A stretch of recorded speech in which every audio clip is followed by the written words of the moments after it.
ఈరోజు రుద్రారంలో మీ ఉత్సాహం చూస్తుంటే ఎన్నికలలో గెలిచి విజయోత్సవ ర్యాలీ చేసినట్టుగా కనిపిస్తుంది. రుద్రారంలో యువకులు పెద్దలు గతంలో నా గెలుపులో పనిచేసిన వాళ్ళు, నన్ను గెలిపించడానికి తమ భుజాల మీద మోసిన వాళ్ళందరూ మీరు రుద్రారం గ్రామం రావాలి, రుద్రారం గ్రామం మళ్ళీ ఒకసారి తిరగాలి. గతంలో మీరు వచ్చినప్పుడు కొన్ని పనులు జరిగినాయి. ఇప్పుడు కొంతమంది కొత్తోళ్ళు తయారైనరు. కొత్త బిచ్చగాళ్ళు ఊర్లలోకి వచ్చి ఈసారి రేవంత్ రెడ్డిని ఓడించాలి, ఎన్ని కోట్లైనా ఖర్చు పెడతామని చెప్తున్నారు సార్, నువ్వు రావాలి అని చెప్పి యువకులందరూ వచ్చి నన్ను అడగడం జరిగింది. అయితే ఇవాళ వేదిక మీద కాంగ్రెస్ పార్టీ అధిరథ మహారథులు ఉన్నారు. వాళ్ళందరి పేర్లు చెప్తే కష్టపడ్డ కార్యకర్తల పేర్లు కూడా చెప్పాల్సి వస్తుంది. కష్టపడ్డ కార్యకర్తలందరి పేర్లు చెప్తే ఇక సాయంత్రం రుద్రారంలో అవుతుంది. కాబట్టి ఈ కార్యక్రమాన్ని విజయోత్సవం చేసిన ప్రతి ఒక్క కాంగ్రెస్ పార్టీ అభిమానులకు, ఈనాడు ఈ కార్యక్రమంలో కృషి చేసిన వాళ్ళందరికీ కూడా హృదయపూర్వకంగా అభినందనలు తెలియజేస్తున్నాను. మిత్రులారా, ఇవాళ మీరు ఒక్కటి ఆలోచన చేయండి. ఎందుకు ఇవాళ కేసీఆర్ 100 కోట్లు ఖర్చు పెట్టైనా ఇవాళ రేవంత్ రెడ్డిని ఓడించాలంటుడు? ఎందుకు ఇవాళ గురునాథ్ రెడ్డి ద్వారా రేవంత్ రెడ్డిని ఈసారి గెలవనిచ్చేది లేదంటుడు?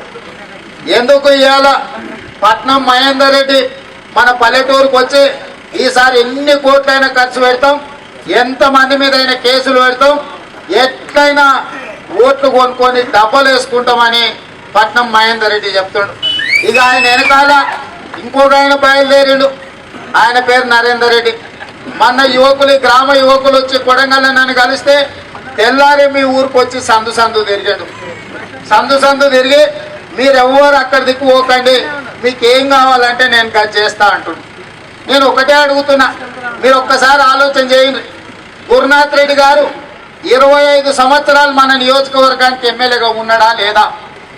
పట్నం మహేందర్ రెడ్డి తాండూరుకు 94 నుంచి, అంటే దాదాపుగా 30 ఏళ్ళ నుంచి తాండూరులో ఎమ్మెల్యేగా, మంత్రిగా, వాళ్ళ భార్య జిల్లా పరిషత్ చైర్పర్సన్గా, నరేందర్ రెడ్డి 10 ఏళ్ళ నుంచి ఎమ్మెల్సీగా ఉన్నాడు కదా. మరి 30 ఏళ్ళు తాండూరుకు ఎమ్మెల్యేగా, మంత్రి పనిచేసిన మహేందర్ రెడ్డి, అదేవిధంగా 10 ఏళ్ళు ఎమ్మెల్సీగా పనిచేసిన నరేందర్ రెడ్డి, 10 ఏళ్ళు జిల్లా పరిషత్ చైర్పర్సన్గా పనిచేసిన మహేందర్ రెడ్డి సతీమణి, 8 సార్లు పోటీ చేసి 5 సార్లు గెలిచిన గురునాథ్ రెడ్డి ఎన్నడన్నా మన కొడంగల్ గురించి ఎక్కడన్నా మాట్లాడినరా? ఈ కొడంగల్కి ₹1 తీసుకొచ్చిండ్రా? ఈ కొడంగల్ కోసం రుద్రారం నుంచి పాటిమీదపల్లి నుంచి తాండూరు పోయి రోడ్ వేయాలని ఎన్నడన్నా ఆలోచన చేసిరా? లేకపోతే మా బసంత్ రెడ్డి అన్న ఊరు నుంచి తాండూరు వనికి దగ్గర అవుతుంది, ఆ రోడ్డు గురించి ఎవరన్నా ఎప్పుడన్నా ఆలోచన చేసిరా? నేను కష్టపడి రోడ్డు తీసుకొస్తే రోడ్డు కాంట్రాక్ట్ గురునాథ్ రెడ్డి కొడుకు తీసుకొని ఆ రోడ్డు వేయకపోతే ఎన్నిసార్లు ధర్నా చేసిండ్రో మల్లారెడ్డిని ఆ గ్రామంలో ఉన్న యువకులను అడిగితే చెప్తారు. ఇవాళ రుద్రారం నుంచి ఇట్లా పోయే రోడ్డు చక్కగా చేసినట్టే తాండూరుకు మనకు ఎంత దగ్గర అవుతుందేనో ఒకసారి ఆలోచన చేయండి. మా సంతోష్ ఎన్నోసార్లు ఇక్కడ నుంచి పాటిమీదపల్లి నుంచి అవతల తాండూరు కోనికే దగ్గర అవుతుంది, ఆ రోడ్డు గురించి చేయండి అన్నాను. ఏనాడన్నా ఆలోచన చేసిండ్రా? ఈ రుద్రారం చౌరస్తలో ఎప్పుడన్నా అంబేద్కర్ బొమ్మ పెట్టాలన్న ఆలోచన గురునాథ్ రెడ్డికి 25 ఏళ్ళలో వచ్చిందా? మా మిత్రుడు శ్రీరామ్ రెడ్డి వచ్చి అంబేద్కర్ విగ్రహాన్ని నిర్మిస్తే మా బోనప్ప చెప్తే మంచి దిమ్మె కట్టి రుద్రారం చౌరస్తలో అంబేద్కర్ బొమ్మను గొప్పగా పెట్టుకుందాం, మంచి కార్యక్రమం చేద్దామని చెప్పి మా ఆనందం మాజీ సర్పంచ్ హైదరాబాద్లో నాకు వచ్చి మా ఊర్లో మంచిగా అన్ని ఊర్ల కంటే మంచిగా అంబేద్కర్ విగ్రహం ఉండాలని చెప్తే మేము చేపించిన మాట వాస్తవం కాదా? ఈ ఊర్లో చదువుకునే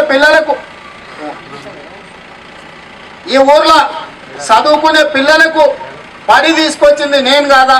ఈ ఊర్లో తాగనికే నీళ్లకు నీ 50 లక్షల రూపాయలు ఇంత ఉంది మా మాజీ సర్పంచ్ చెప్పాడు. ఒక్క రుద్రారానికే తాగనీళ్లకు నీళ్ల ట్యాంకుతో పాటు 50 లక్షల రూపాయలు ఇప్పించింది వాస్తవం కదా. పాటిమీది పల్లికి 30 లక్షల రూపాయలు తాగనీకి నీళ్ళకి ఇప్పించిన మాట వాస్తవం కాదా. మీ ఊర్లో కరెంటుకి ఇబ్బంది ఉంటే ఆ కింద యాదవ్లో ఇంటికాడ ట్రాన్స్ఫార్మర్ కరెంట్ షాక్ కొడుతుంది, రోడ్ల మీద ఉందంటే మీ ఊర్లో 3 ట్రాన్స్ఫార్మర్లు ఇప్పించిన మాట వాస్తవం కదా. మీ ఊరికి వెటర్నరీ హాస్పిటల్ ఇప్పించిన మాట వాస్తవం కాదా. మీ ఊర్లో ఇవాళ నడిచి తిరుగుతున్న రోడ్లు సీసీ రోడ్లు వేయించిన మాట వాస్తవం కదా. ఈ ఊరికి బోర్లు ఇప్పించిన మాట వాస్తవం కదా. పిల్లలకు చదువులు చెప్పించిన మాట వాస్తవం కాదా. ఈ ఊర్లో ఉండే నాయకులకు గౌరవం తీసుకొచ్చిన మాట వాస్తవం కాదా. ఈ ఊరు నుంచి ఎప్పుడైనా ఈ గ్రామం నుంచి పెద్దల నుంచి చిన్నల వరకు ఇవాళ నా ఎంబడి ఉండొచ్చు లేకపోవచ్చు, కానీ వాళ్ళ మనసుల్లో నా పట్ల అభిమానం ఉందా లేదా ఆలోచన చేయాలి. వాళ్ళ గౌరవం కోసం పని చేయలేదా, వాళ్ళ గౌరవం నిలబెట్టే పని చేయలేదా. ఎప్పుడన్నా వస్తే ఖాళీ చేతులతో పంపించిన మరి ఈ రుద్రారం కోసం ఇంత తాపత్రయపడి ఈ కొడంగల్ నియోజకవర్గం కోసం కొడంగల్లో జూనియర్ కాలేజీలు తెచ్చింది నేను, పాలిటెక్నిక్ కాలేజీ తెచ్చింది నేను, తాగడానికి నీళ్లు తీసుకొచ్చింది నేను, డిగ్రీ కాలేజ్కు బిల్డింగ్ ఇప్పించింది నేను, రెసిడెన్షియల్ స్కూళ్ళు తీసుకొచ్చింది నేను. ఇవాళ బస్ డిపో నందారం వెంకటయ్య గారి చివరి కోరిక కోసం బస్ డిపో కోసం స్థలాన్ని కొనిచ్చి ఈ ప్రభుత్వం మీద పోరాటం చేసి బస్ డిపో తీసుకొచ్చింది నేను కాదా. ఇవాళ Hyderabad Bijapur road double road కింద 1000 కోట్ల రూపాయలు తెచ్చింది నేను కాదా. గురునాథ్ రెడ్డి ఊరు కాడ నుంచి రెప్పన్పల్లి వరకు రావులపల్లి రెప్పన్పల్లి రోడ్డు 15 కోట్ల రూపాయలతో నేర్పించింది నేను కాదా. ఇవాళ దౌలతాబాద్ చెరువును ఇవాళ మినీ ట్యాంక్ బండి చేపించింది నేను కాదా. ఇవాళ దౌలతాబాద్ లో జూనియర్ కాలేజ్ కోసం 4 కోట్లు, బొమ్మరాజ్పేటలో జూనియర్ కాలేజ్ కోసం చదువుకునే పిల్లల కోసం 4 కోట్ల రూపాయలు తెచ్చింది నేను కాదా. ఇవాళ నారాయణపేట కొడంగల్ లిఫ్ట్ ఇరిగేషన్ ద్వారా మన నియోజకవర్గ రైతులు ఇవాళ కందులు పండించుకోవాలంటే మొగులు వైపు మొక్కం పెట్టి చూసి ఒక్క పంట పండించుకొని 8 నెలలు ఖాళీగా ఉండి కల్తీ కళ్ళు తాగుతున్న వాళ్ళకు 1,00,000 ఎకరాల కోసం నారాయణపేట కొడంగల్ లిఫ్ట్ ఇరిగేషన్ మంజూరు చేపించింది నేను కదా. ఇవాళ ఒకనాడు ఎక్కడికైనా పోతే ఏ ఊరే అనేవాడు అని అడిగితే మన వాళ్ళు కొడంగల్ అంటే వాళ్ళు వరంగల్ అని అడిగేది. కాదయ్యా మాది కొడంగల్ అంటే అవునయ్యా వరంగలే కదా అక్కడ ఉంటది కదా అనేది. కాదని ఎట్లా చెప్పాలనో తెలిసేది కాదు. తాండూరు పక్కన ఉంటుందని, లేకపోతే బీజాపూర్కు దగ్గర ఉంటుందని, లేకపోతే ఇంకేదన్నా అత్తపత్త చెప్పుకోవాల్సిన పరిస్థితి. ఇవాళ పరిస్థితి ఉందా? ఇవాళ ఎక్కడికి పోయినా ఈ రాష్ట్రం కాదు, కర్ణాటకవో ఆంధ్రప్రదేశ్ మహారాష్ట్రవో ఏ రాష్ట్రానికి పోయినా ఏ ఊరే మీద అంటే కొడంగల్ అంటే ఓహో మీ నాయకుడు రేవంత్ రెడ్డి